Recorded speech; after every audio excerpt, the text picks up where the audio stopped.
Hello curious, I hope you all fine and welcome to the Knowledge Initiative, the Sasamere Telugu.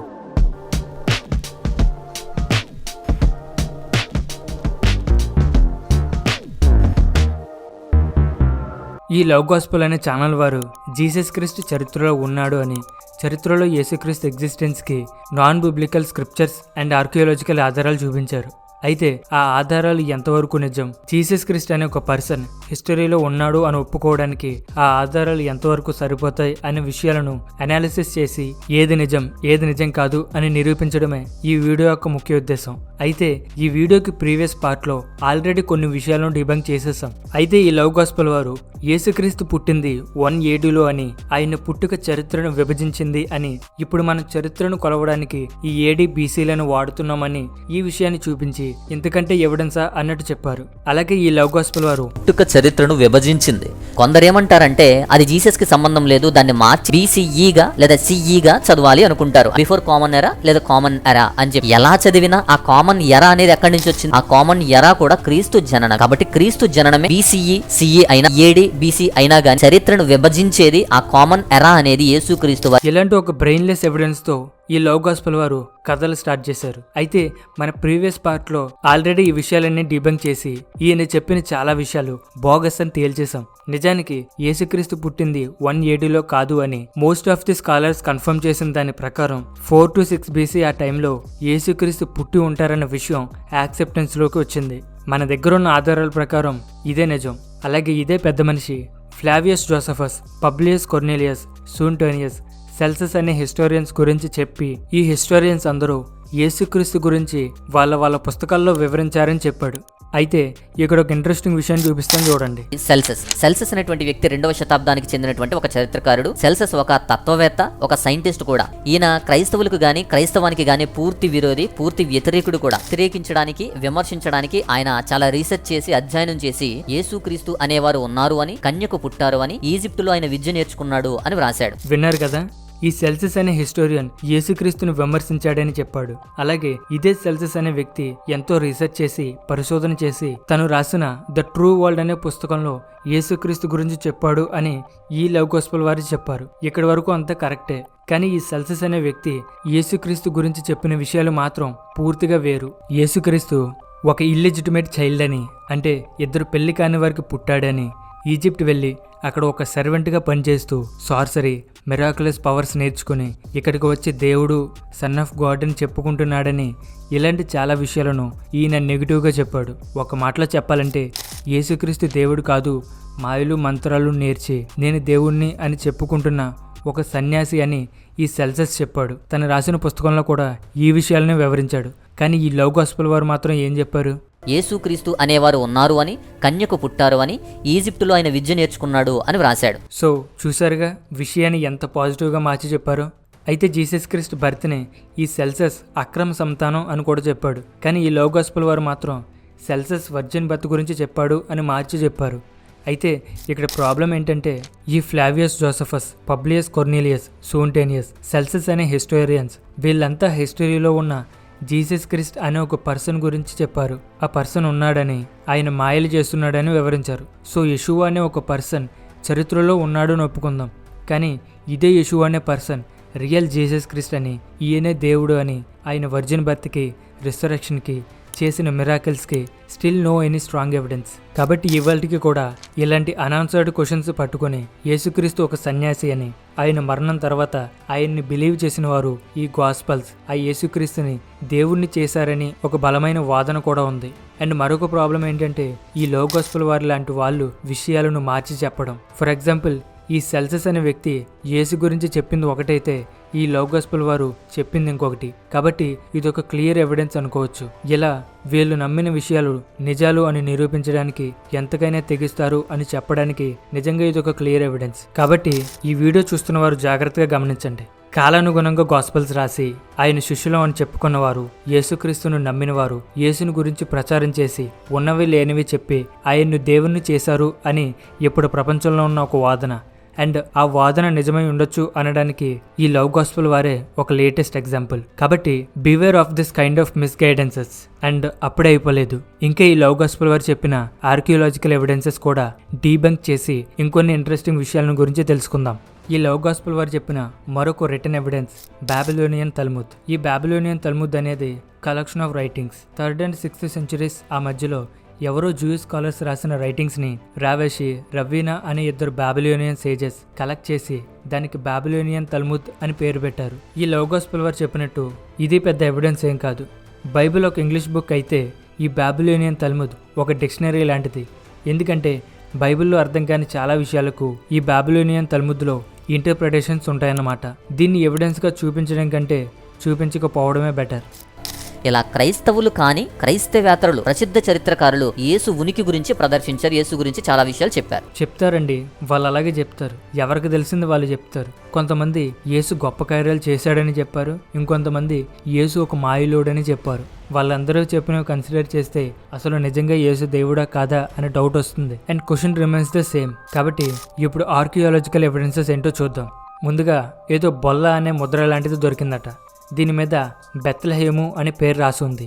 ఇది జజ్రేల్ వ్యాలే అనే Greek inscription. అయితే ఇక్కడ fun part ఏంటంటే ఇలాంటి వాటిని కూడా ఆధారాలుగా చూపించి అసలు ఆధారం అనే పేరుకే విలువ లేకుండా చేయటం. ఒక రాతి ముక్కలాగా అదొకటి ఉందని, ఒక సీల్ లా ఉంది అని, దాని మీద యేసు పుట్టినటువంటి బెత్లెహేము పేరు రాయబడి ఉందని, ఆ టైం నాటి బెత్లెహేము ఉనికి ఉందని ఇన్స్క్రిప్షన్ ద్వారా తెలిసింది. అండ్ నేను ఆల్రెడీ చెప్పాను కదా, దేవుడు ఉన్నాడు అని నిరూపించడానికి అప్పట్లో ఎంతకైనా తెగించేవారు. అందులో భాగంగానే ఈ శిలాఫలకం మీద జజ్రేల్ వ్యాలే అని పేరు రాశారు. జజ్రేల్ అంటే గాడ్ విల్ షో అని అర్థం. గాడ్ విల్ షో అని రాసినంత మాత్రాన నిజమైపోదు. ఎందుకంటే అప్పట్లో ఉండే భక్తులు ఆ పేరు రాసుకుని ఉండొచ్చు కదా. అంతెందుకు, దేవుడు పుస్తకం అని బైబిల్కి పేరు, కానీ దీన్ని చదివితే ఏమాత్రం దేవుడి పుస్తకంలా ఉండదు. అండ్ దీని గురించి తర్వాత చూద్దాం. సో ఇక వీడియోలోకి ముందుకెళ్తే, నజరేత్ అనేటువంటి గ్రామాన్ని కనుగొన్నారు. వాటిని సందర్శించి ఎక్స్కవేషన్స్ లభించాయి, చాలా విషయాలు దాని గురించి తెలుసుకున్నాము అని, చాలా ఎవిడెన్సెస్, ఆర్కియాలజికల్ ప్రూఫ్స్ అనేవి దొరికాయి అని చెప్పి 1st century హౌస్ అనేది నజరేత్ గ్రామంలో లభించింది. దాన్ని బాయ్హుడ్ హోమ్ ఆఫ్ జీసస్ అంటున్నారు. యేసుక్రీస్తు వారు పుట్టినటువంటి ఇంటికి సంబంధించిన విషయాలుగా కొన్ని ఆధారాలు కూడా లభించాయి అని. సో యేసుక్రీస్తు గ్రామం కూడా చరిత్రలో కలిసిపోయిందన్నమాట. దానిని ఎవరో కనిపెట్టి బయట పెట్టారు. Nothing interesting. అండ్ అలాగే బాయ్హుడ్ హోమ్ ఆఫ్ జీసస్, యేసుక్రీస్తు ఇల్లు అని భావిస్తున్నారు తప్ప ఇదే యేసుక్రీస్తు ఇల్లు అని చెప్పడానికి ఎటువంటి ఆధారం లేదు. అండ్ అలాగే హెరోద్ మసాదా, హెరోద్ ప్లేసెస్, ఇవి మాత్రం హేరోద్ రాజు అనే ఒక రాజు ఉన్నాడని అని చెప్పడానికి ఆధారం అవ్వచ్చు, కానీ యేసుక్రీస్తు కాదు. ఆ తర్వాత జేమ్స్ ఒస్సూరి అనే ఒక బాక్స్ అండ్ దాని మీద ఉన్న ఒక అరమిక్ లాంగ్వేజ్లోని ఇన్స్క్రిప్షన్ను వీళ్ళు ఆధారంగా చూపించారు. దీని గురించిన ఒక ఇంట్రెస్టింగ్ ఇన్ఫర్మేషన్ ఏంటంటే, గోలన్ అనే పర్సన్కి ఈ జేమ్స్ ఒస్సూరి బాక్స్ దొరికింది. ఈ జేమ్స్ ఒస్సూరి బాక్స్పై ఉన్న ఇన్స్క్రిప్షన్ జీసస్ కాలం నాటిది కాదని సాక్షాత్తు ఇజ్రాయెల్ యాంటిక్విటీస్ అథారిటీనే చెప్పింది. ఈ బాక్స్ పై ఉన్న ఈ అరమిక్ ఇన్స్క్రిప్షన్ జీసస్ కాలం నాటిది కాదని, ఈ ఇన్స్క్రిప్షన్ మోడర్న్ డేస్ లోనే ఎవరో ఫార్జరీ చేశారని ఇజ్రాయెల్ యాంటిక్విటీస్ అథారిటీ క్లెయిమ్ చేసింది. దీని మీద కోర్టులో కేసు కూడా ఫైల్ అయింది. కానీ కోర్టులో ఈ గోలన్ అనే పర్సన్ ఆ ఫార్జరీకి తనకు ఎటువంటి సంబంధం లేదని చెప్పగా కోర్టు అతనికి ఎటువంటి ఫైన్ విధించకుండానే నిర్దోషిగా పరిగణించింది. అయితే ఈ కేసు ఫైనల్ జడ్జిమెంట్లో ఈ బాక్స్ 2000 సంవత్సరాల క్రితం నాటిది అయితే అవ్వచ్చు, కానీ ఈ బాక్స్పై ఉన్న ఇన్స్క్రిప్షన్ మాత్రం జీసస్ కాలం నాటిది కాదు అని, దీనిని ఎవరో ఫార్జరీ చేశారని చెప్పి ఆ బాక్స్ని తిరిగి ఆ గోలన్ అనే పర్సన్కే ఇచ్చేసింది. సో ఈ స్టోరీని బట్టి మరొకసారి ప్రూవ్ అయింది ఏంటంటే, అనాది కాలం నుండి నేటి వరకు ఈ దైవ భక్తులు తమ దేవుణ్ణి లేని విషయాన్ని నిజం అని నిరూపించడానికి ఎంతకైనా తెగిస్తారు. జేమ్స్ ఒషూరి బాక్స్పై ఉన్న అరమిక్ లాంగ్వేజ్లోని ఇన్స్క్రిప్షన్ యేసుక్రీస్తు బ్రదర్ అయిన జేమ్స్ గురించి అని, ఈ బాక్స్ యేసుక్రీస్తు కాలం నాటిదే అని ఒక అబద్ధాన్ని కూడా క్లియర్ ఎవిడెన్స్లా పోర్ట్రే చేసి చెప్పి ఈ లౌగాస్పల్ వారు తమ దేవుణ్ణి నిజం అని నిరూపించడానికి ఎంతకైనా తెగిస్తారు అని మరొకసారి ప్రూవ్ చేశారు. ఇక ఈ లౌగాస్పల్ వారు చూపించిన మరొక ఆధారం కోర్టియార్డ్ హౌసెస్. ఈ కోర్టియార్డ్ హౌసెస్ అనేవి కూడా పెద్ద ఆధారం ఏం కాదు. ఎందుకంటే బైబిల్లో ఉన్న ఎన్ని కథలను తీసుకున్నా ఆ కథలు రాసేవారికి ఏదో ఒక రియల్ ఇన్స్పిరేషన్ ఉంటేనే కదా వాళ్ళు రాసే కథలు అంత రియలిస్టిక్గా ఉంటాయి. ఫర్ ఎగ్జాంపుల్, హిస్టరీలో జరిగిన కథల్ని మోడల్గా తీసుకుని రాముడి క్యారెక్టరైజేషన్ ఇన్స్పైర్ చేసుకుని డైరెక్టర్ రాజమౌళి గారు బాహుబలి సినిమా తీశాడు. అంత మాత్రాన బాహుబలి కథ చరిత్ర అవ్వదు. బాహుబలి హిస్టారికల్ పర్సన్ అవ్వడు. కాబట్టి క్వార్టియర్డ్ హౌసెస్ అనేవి కూడా నథింగ్ ఇంట్రెస్టింగ్. ఈ సీజర్ ఆగస్టస్ జనాభా లెక్కలు కూడా నిజమే అవ్వచ్చు. కానీ జనాభా లెక్కలు జరిగాయి అన్న విషయం యేసుక్రీస్తు దేవుడు అని నిరూపించట్లేదు కదా. కాబట్టి ఈ విషయం కూడా పక్కన పెట్టేయచ్చు.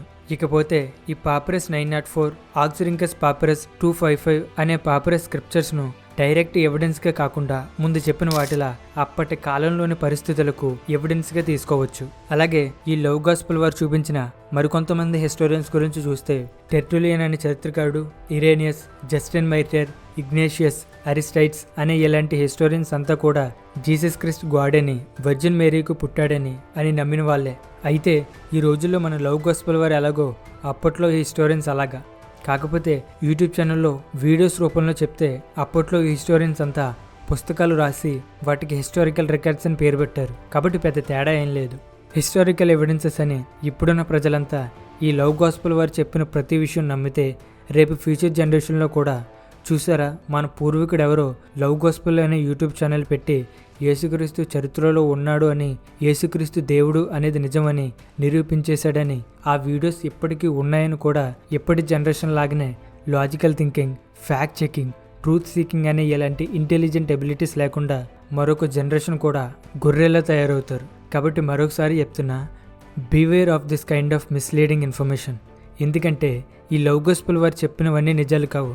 ఒకవేళ అందులో నిజాలు ఉన్నా అవి యేసుక్రీస్తు దేవుడు అని నిరూపించేంత ఆధారాలు కావు. ఎవరో కొంతమంది చరిత్రకారులు నమ్మిన విషయాలను వాళ్ళ రాతల్ని చూపించి చూసారా దేవుడు ఉన్నాడని చెప్పిన చరిత్రకారుడు అని కన్క్లూజన్ ఇస్తున్నారు. మరి ఇదే చరిత్రకారుల్లో కొంతమంది యేసుని దేవుడిగా కాకుండా మాయలు చేసే సన్యాసిలా డిస్క్రైబ్ చేశారు. మరి వాటికేం సమాధానం చెప్తారు? అయినా చరిత్రలో యేసుక్రీస్తు అనే పర్సన్ ఉన్నాడు అని నిరూపించడం కాదు, ఆ పర్సన్ తన పుట్టుక, జీవితం, చావులో కూడా ఏవో ప్రత్యేకతలు చూపించారు. కాబట్టి వాటికి ఫస్ట్ ఎవిడెన్స్ చూపించాలి. ఎందుకంటే నిజానికి ఒక పర్సన్ వర్జిన్ ఉమెన్కు పుట్టడం ఇంపాసిబుల్. ఒకవేళ పుట్టాడు అనుకున్న ఫాదర్లో నుండి మాత్రమే వచ్చే వై క్రోమోజోమ్ లేకుండా పుడితే అలా పుట్టేది బాయ్ బేబీ అవ్వడు. అండ్ అలాగే జీసస్ క్రిస్ట్ అందరు మనుషుల్లా కాదు, చనిపోయి తిరిగి లేచినవాడు అని చెప్తారు. కానీ ఇదే విషయాన్ని చెప్పే 4 గాస్పల్స్లోని జీసస్ క్రిస్ట్ రిజరెక్షన్ పార్ట్లో ఒకదానికొకటి సంబంధం లేకుండా కాంట్రడిక్షన్స్ ఉంటాయి. వీటిని ఇంతవరకు ఎవరు క్లియర్ చేయలేదు. నాట్ ఓన్లీ గాస్పల్స్, బైబిల్ మొత్తం కూడా చాలా contradictions, scientific errors, misleading information, cruelty, ఇలా చాలా అన్ఆన్సర్డ్ క్వశ్చన్స్ ఉన్నాయి. కాబట్టి ఫస్ట్ వీటికి సమాధానం చెప్పి అప్పుడు మీరు ఎవిడెన్స్ అనే పెద్ద పెద్ద వాటికి వెళ్ళాలి. కాబట్టి ఈ లవ్ గాస్పెల్ వంటి వాళ్ళు ఇంకా చాలామంది ఉన్నారు. ఇలాంటి వాళ్ళు తమ దేవుని నిరూపించడానికి ఏదైనా బలమైన ఎవిడెన్సెస్ లాంటివి తీసుకురావాలి. కానీ ఇలాంటి రాగానే ఎదురు దెబ్బ తగిలే ఎవిడెన్సెస్ చూపిస్తే మీరు జనాలను మోసం చేసినట్టు అవుతుంది.